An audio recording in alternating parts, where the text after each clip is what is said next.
these guys that go out looking for Bigfoot, I'm going to be honest with you, they shock the you-know-what out of me. Because a lot of them, oh, I got a jackknife. Oh, I got a 4-inch knife with me. Well, do you have a gun? Oh, yeah, I got a 38. You think if you're going to, you run into a Bigfoot, you think you're going to kill a Bigfoot with a 38, let alone the time you empty your gun into it, you probably, maybe if you're lucky, maybe hit it one time. Well, if you're in the jungle and a big silverback gorilla started coming after you, I think you could shoot him numerous times and he would just keep coming.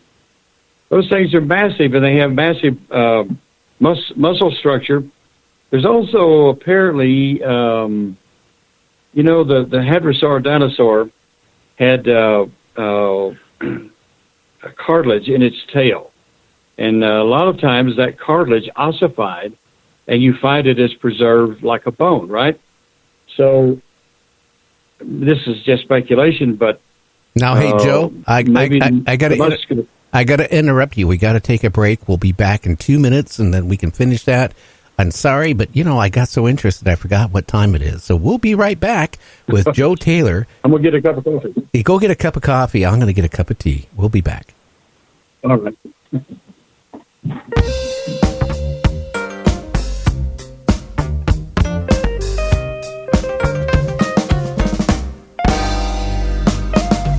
Maggot was a biker and drove his motorcycle very fast. Drove a big chop Harley with a gang color jacket and ran down Citizens for laughs. He had an old lady named Petula who packed an automatic 45 gun. They had just come up from California where they'd shot 6 cops for fun.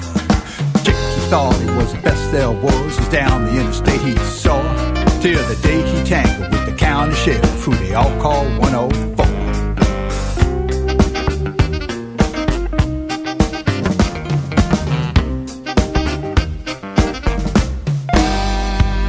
It was late on a Thursday evening, and Jake, he was feeling kind of mean, cause he'd just run out of his favorite drug, the one called amphetamine. So we started up to Petula, and he said, say, baby, let's split.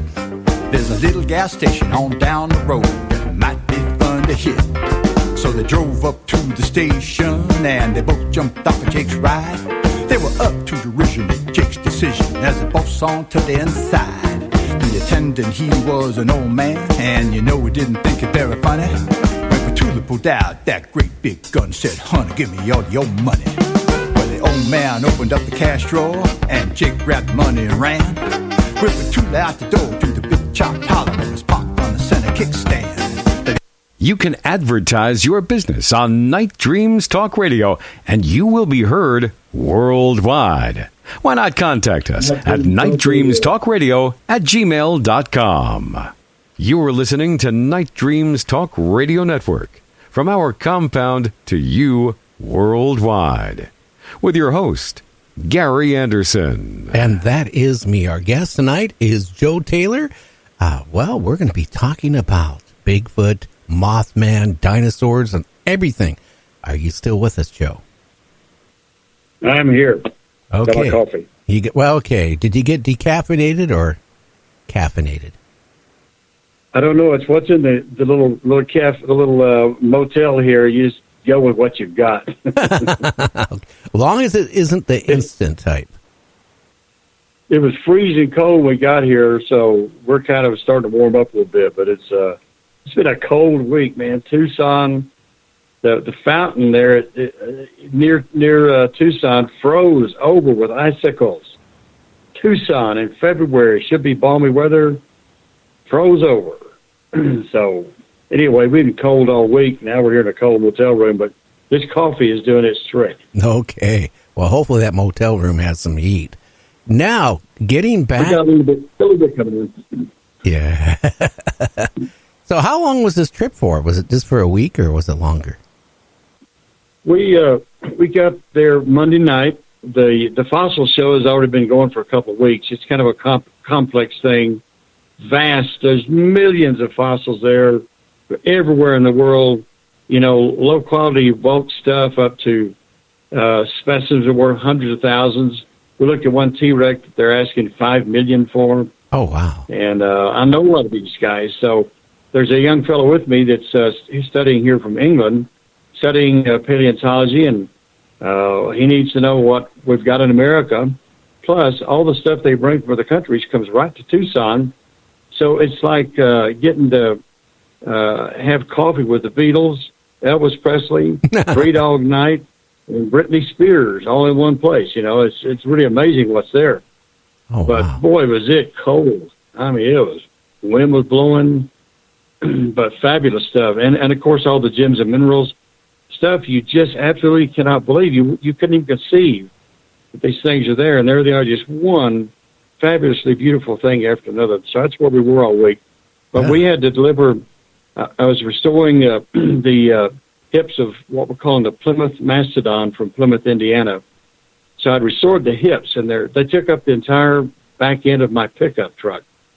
So we brought those out and unloaded those. And my client had this mastodon skull from Florida. So we loaded all the parts of the boxes up. And then he said, "Oh, well, we got to get the skull." I go, "This ain't the skull." So we go down to another storage, and here's this 3 foot square box with this skull in it that weighs, I don't know, several hundred pounds. I said, "You got a forklift?" So yeah, they had a forklift, and they got the thing up in my pickup. My tires look like they're going flat. It's really heavy. Oh, wow. So we're just cautiously sneaking our way back to Texas, where we'll unload it and then look at it and see what we got. Oh, wow. So we left this morning early, and it's still going on. If anybody was ever interested in anything fossil-wise, or even mummified stuff that or taxidermied fish, they got those puffer fish, those spines on them, starfish that you can't believe exist, and every fossil in the world. A lot of them are the Moroccans bring over their shark's teeth mixed in with land dinosaurs, the Spinosaurus. They're all mixed in together, land animals and sea creatures together over there. And they get them because they're digging out the potash. And some of the workers out there standing by, they'll just pick up all the loose stuff. And there's literally millions of those shark's teeth right now in Tucson. And there are hundreds of millions more they just make fertilizer out of. It's really an incredible experience. And, of course, everybody's fascinated by dinosaurs and all these fossil creatures. So they're cryptids. Nobody's got one in a museum yet. They're cryptids. And by the way, the chupacabra that's like a dog is no longer a cryptid. We took it off the list because we know what it is. What is it? What is it, And before Joe? that, it's an old breed of South American dog that sucks blood from goats, chickens, and calves. It's a goat sucker, the chupacabra. And he's got different teeth. His shoulder blades are different. The sutures of where his nasals connect to the skull are different than a coyote. In fact, I had a coyote. This chupacabra was from down at Blanco, Texas, south of us quite a ways, and had been killing these chickens, sucking the blood out of them. So the guy put out poison and poisoned the thing. And when he came in the next morning, he couldn't believe his eyes. Here's this strange-looking, hairless, black, dog-like creature and his dead chickens. So he takes it. He was a taxidermy student. Took it to the coach. Coach is, "Oh my gosh, we got to do that thing." So they skinned it, of course, and froze the carcass. Word got out. United Kingdom called somebody over there, called them up. "Hey, we got to have some of that." They sent them part of a leg bone. One of the universities in California wanted a part of it. So a friend of mine heard about it. He said, "Joe, I just bought that thing. Get down there, get it to a lab, and have it studied." So we did that, and they had it for a year and a half, as well as this coyote. Of course, we know all about coyote, but they rendered it out, so I've got bones of both of them. When I got them back, I compared all the bones, and it definitely qualifies as another species. It's not just a mangy coyote like a lot of people have said. I asked the lab people, which didn't give me all the information, I don't think. I said, "What is it?" They said, "Well, It has affinities with Mexican hairless, wolf, and coyote, but it's none of those. It's just it has affinities. Well, almost all dogs have affinities with all that stuff. I had the mounted display, the taxidermy display, beautifully done in my museum for 4 years. A guy loaned it to me. We have a lot of Mexicans there in Crosby in West Texas, and a lot of them are actual Mexicans from Mexico, right? Well, they see stuff down there that we don't see up here. And this one young lady came in, and she said, "Oh, we know what that is. That's an old South American breed of dogs. So it's a canine, but why does it suck blood? You know, why does it have those strange teeth? Why does it look like its legs in the front are short? Why are there? You never see, but maybe 2 or 3 at the most, are like a male, female, and a baby, a puppy." And so it's eluded people all this time. It's just a myth, right? It was a cryptid because somebody believed enough to wonder about it. Well, we proved the thing's real. It really exists. And these Mexicans weren't wrong. They weren't just making stuff up. It actually exists. So talking about, are there living dinosaurs? Well, the chupacabra wasn't a myth. Why is it that the living dinosaur is a myth? Well, it's because they went extinct 65 or 100 million years ago. So you weren't there. Nobody was there to see them go extinct. And, a lot of these animals that are now coming back are coming, like the Tasmanian devil, the Tasmanian tiger. They said, oh, that thing's been extinct for, I don't know, since the 60s. And now they're getting sightings of it. So I just tell people, don't say extinct. You don't see it right now. You don't see it where you are. You don't see where the thing used to be. We find the bones of dinosaurs in Montana. You're not going to see one up there. It's too cold. But you don't know if it's extinct. The world's a big place. So when I hear people tell me that ordinary people that don't make stuff up tell me they saw a dinosaur or nearly hit one in their van on a road in Brazil, I'm just gullible enough, I guess, to say, well, okay, probably so. And let's look into it. Let's dig around a little bit. We didn't get to the moon. Now, okay, I'm going to talk about the moon. Some people don't believe we ever got to the moon. But let's say we did get to the moon. We didn't get there by going, oh, nobody go to the moon.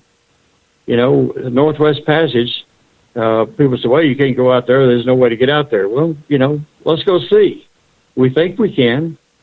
So that's my take on cryptids and living dinosaurs and all that is let's go find out. Don't believe they're not out there. A lot of people have been convinced. I know a guy that's got I guess a tribe, a family group of Bigfoot. He's up in Michigan or somewhere up there, kind of in the outback. And his wife will go outside at night because she's seen him looking in the window at her, peering in to see what they're doing.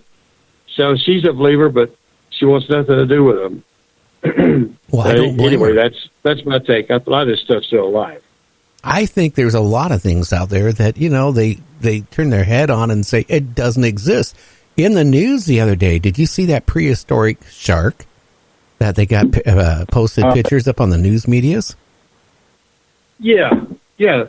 Prehistoric, and here he is, post-historic. That's another thing I take exception to. People say prehistoric, meaning something that was before man. So I don't believe that. I believe man was here from the start with all the dinosaurs and all that. That point can be argued.